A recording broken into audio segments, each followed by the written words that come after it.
Okay, and how do you combine genuine service to others with our unchangeable motivational mechanism, i.e., the mechanism that says we will always do things that are move towards what's good for us and away from the things we perceive as being not good for us?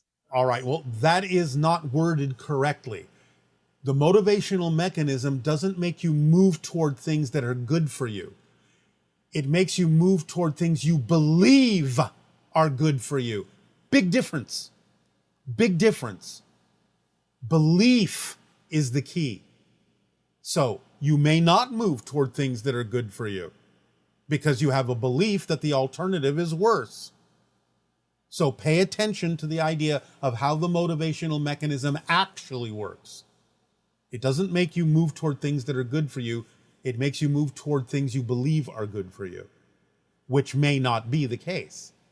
So you have to have real honesty within yourself about why you are choosing what you're choosing and whether you're really choosing it out of anxiety or excitement and covering up the anxiety with what seems to be excitement so you don't have to look at the anxiety, so that you don't have to face the idea that you may be holding on to a belief that choosing what is actually good for you would actually make something happen that is worse than what you're choosing now, even though it may not necessarily be in your best interest. So be clear in your understanding of how the motivational mechanism actually functions. And so this person is mentioning that they think they understand the formula, but one part of it is still unclear. And that is, how does the formula tie in with good habits, discipline, and on a larger scale, routines, structures, jobs? Does following one's excitement mean disregarding all structures and routines? Is the formula inherently spontaneous and impulsive? No. As I say, the formula contains the organizing principle of synchronicity. The organizing principle, that phrase alone implies structure. But it's the structure that works for you. It's the structure that allows you to flow. It's a structure, paradoxically, that allows for spontaneity. But it is still a pattern. It's still a structure. But it feels less like a structure because you're flowing within a structure that's natural for you.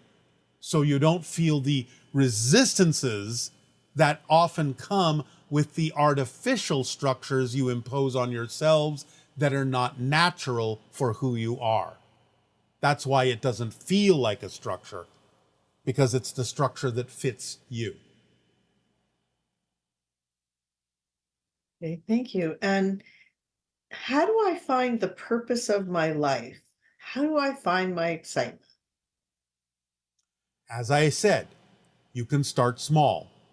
The fact that you're asking that question is a representation that you have found your excitement for that moment, because obviously it was more exciting than any other choice to ask that question.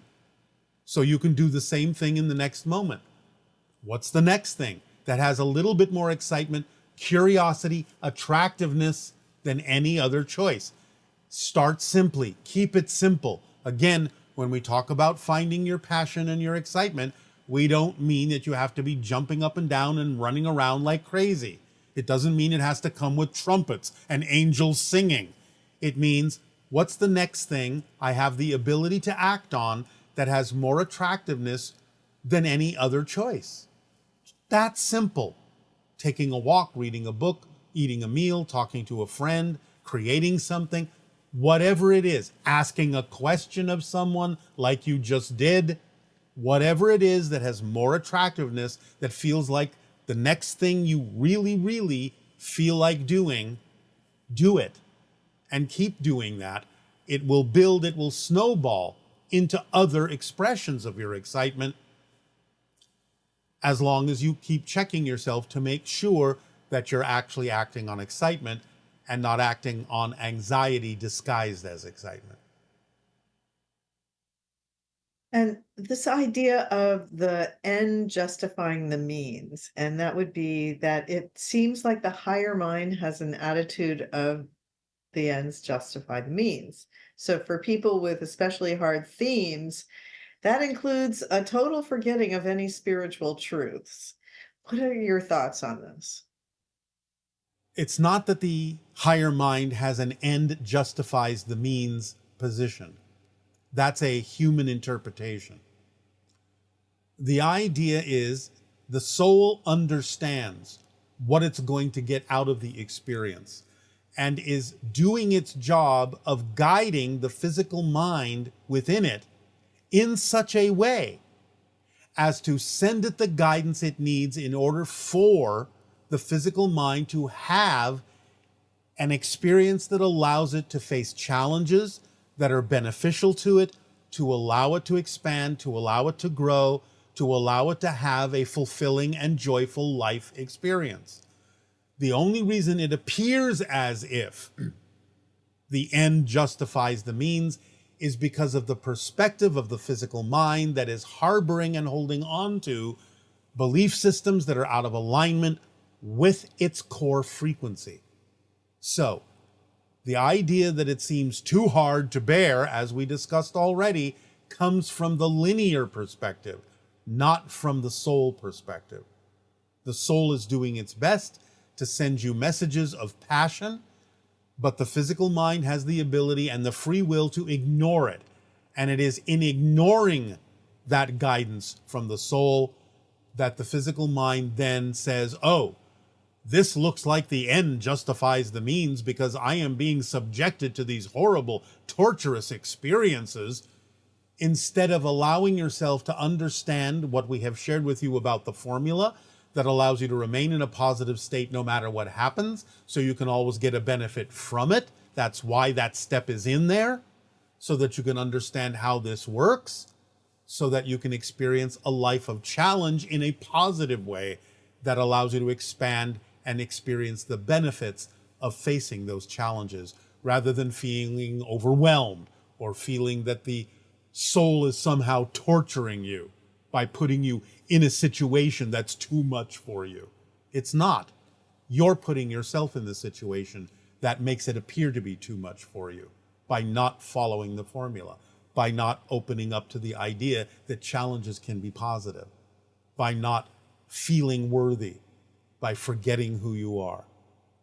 That's what the soul may have chosen to start with, but it has always given you the opportunity to pay attention to what you can actually use to go through the experience from beginning to end that actually will help you learn and grow and experience a life of fulfillment and joy. And when you see things on a screen, let's say that synchronistically are an important message, like from the lyrics of a song or anything related to sudden communication coming in written form like that on a screen, do the souls that are generating that information know that they are delivering that information to you?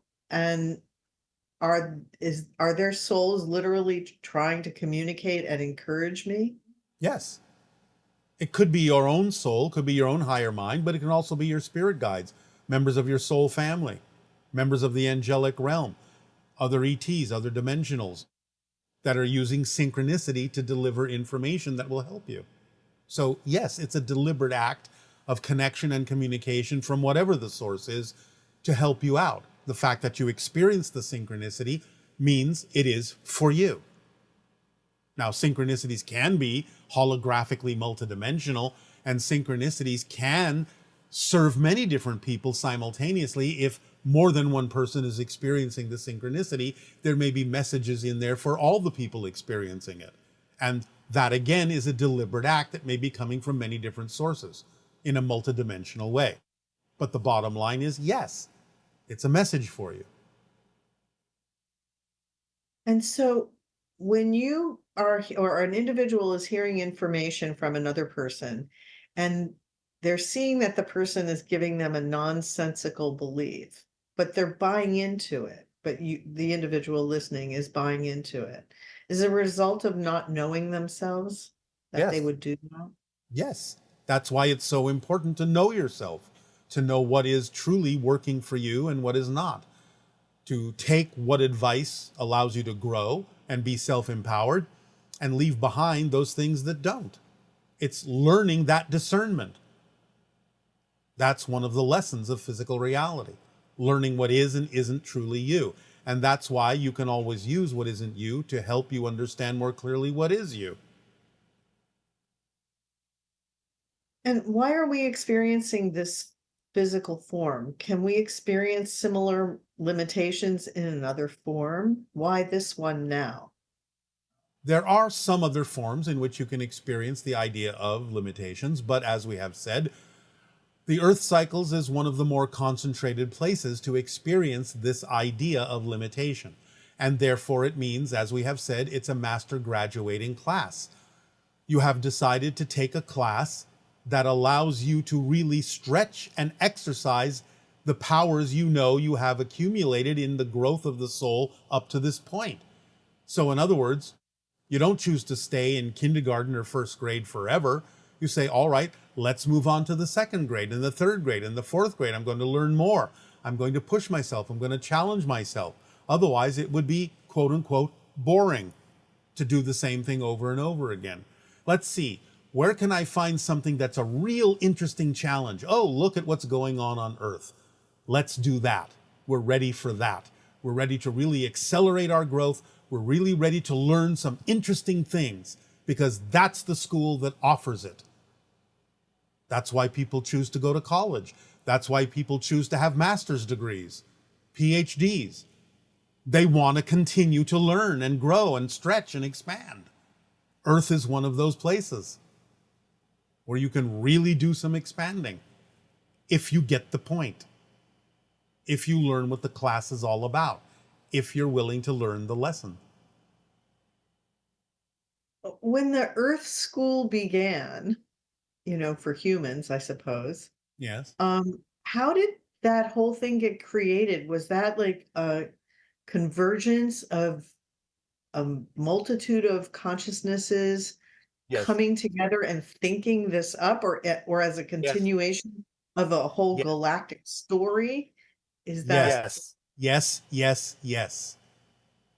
Groups of individuals, groups of souls, councils of souls, soul families, everyone participates in the creation of an experience like a planet called Earth and similar planets and all planets. It is created on a very high level by consensus through different groups of souls as to what would be interesting and exciting for the souls to experience to continue the idea of their expansion and their growth. Yes, it's a part of the evolution of existence itself. Souls come together on different levels, different frequencies, and they agree to create these things. Just like someone might decide to come together to create a theme park.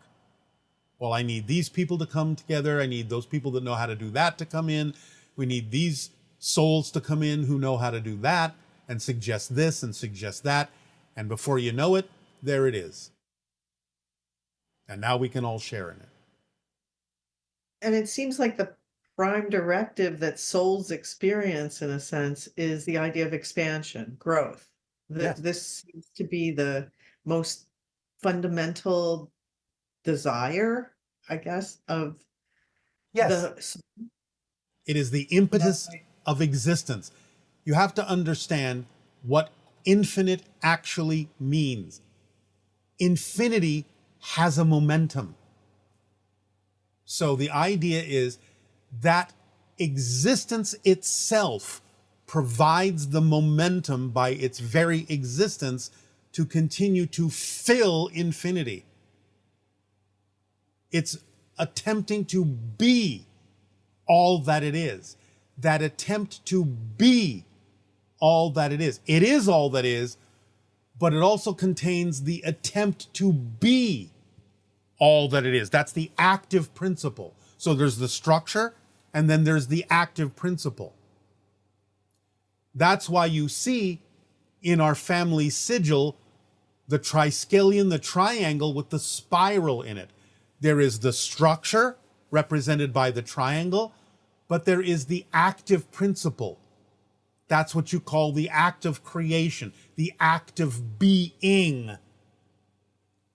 So that creates that sensation, that momentum, that urge, that drive, that desire to fill it all up, to fill infinity, to know yourself on every possible level. And it's infinite. So it's that drive to know yourself, to be yourself, and the act of becoming and being yourself that continues that expansion. It's the nature. It's the active nature. It's the active nature of existence. There's the structural nature of existence and the active nature of existence, what you call creation.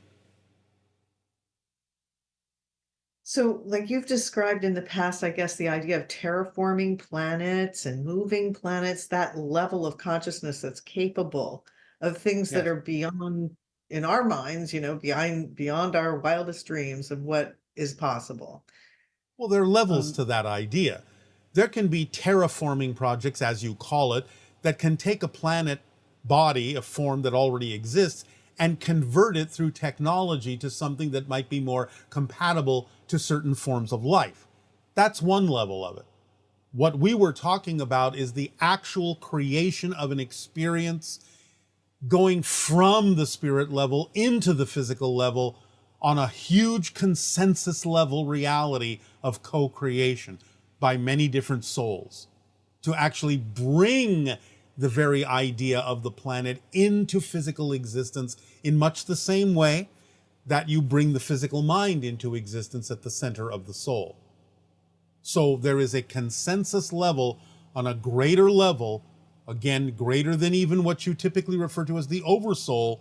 That's an oversoul of oversouls of oversouls that actually comes together to create within the center of its being a physical experience that contains the experience of many souls on what you call a planet. It's a larger version, a much larger version of creating a single physical identity. It's a consensus identity within a much larger oversoul. That's what a planet is. A consensus identity of many souls within an amazingly large oversoul consciousness at the center of its being. it's amazing. Yes. So we have some questions that relate to the Interstellar Alliance ID card. Yes. One of them was, what do the 5 stars on the Interstellar Alliance ID card represent? The 5 hybrid races that already exist. And you provided that as step 4. Is it okay to translate the words on the card into a foreign language so they can use the card more easily in areas where English is not native? Yes, absolutely. Okay. And since the Greys initiated the hybrid agenda together with the Mantids, resulting in the Sasani, Yael, and other races with open contact in its final stages, it would seem that the role of the Greys themselves would be over. Yet many contactees still feel an active connection and interest in them in their particular Grey counterparts, even today. And what are these Grey counterparts seeking to experience in the unfolding of open contact, which they themselves initiated so long ago through their We own must remind you, connection? we must remind you to stop talking about the Greys as if there's only one single faction. There are many factions of Greys. The different factions have different agendas, come from different places, different times, different parallel realities, and are at different stages of the entire process, even though they may be interacting with your planet or different versions of it. So you are experiencing, based on your vibration, different stages of the idea of interactions with Greys, different points in their evolution, and therefore it depends upon what's going on in your vibration that will determine what faction of Greys you may still or not be still interacting with. That's all we can say right now about that. But don't treat the Greys as if there's only one faction that you're dealing with. Okay, and this person says they were told that reptilian beings are dangerous in the Sedona area at this time. Is No, that accurate? no, no. It is not correct.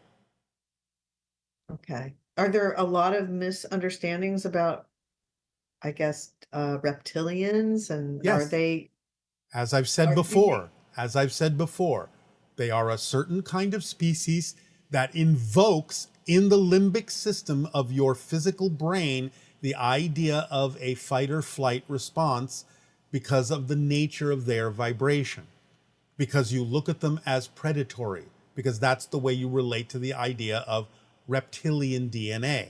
And therefore, humans, mammalians, have a fight or flight survival fear based response to exposure to the reptilian vibration. It doesn't mean they actually intend to do you harm. It's just the nature of their frequency as it relates to the nature of the mammalian frequency that represent human beings. Good day, Bashar. Very Good day. excited to meet with you. Very grateful for this opportunity. It is our passion and our pleasure to interact with you as well. What would you like to discuss? Well, there are several things.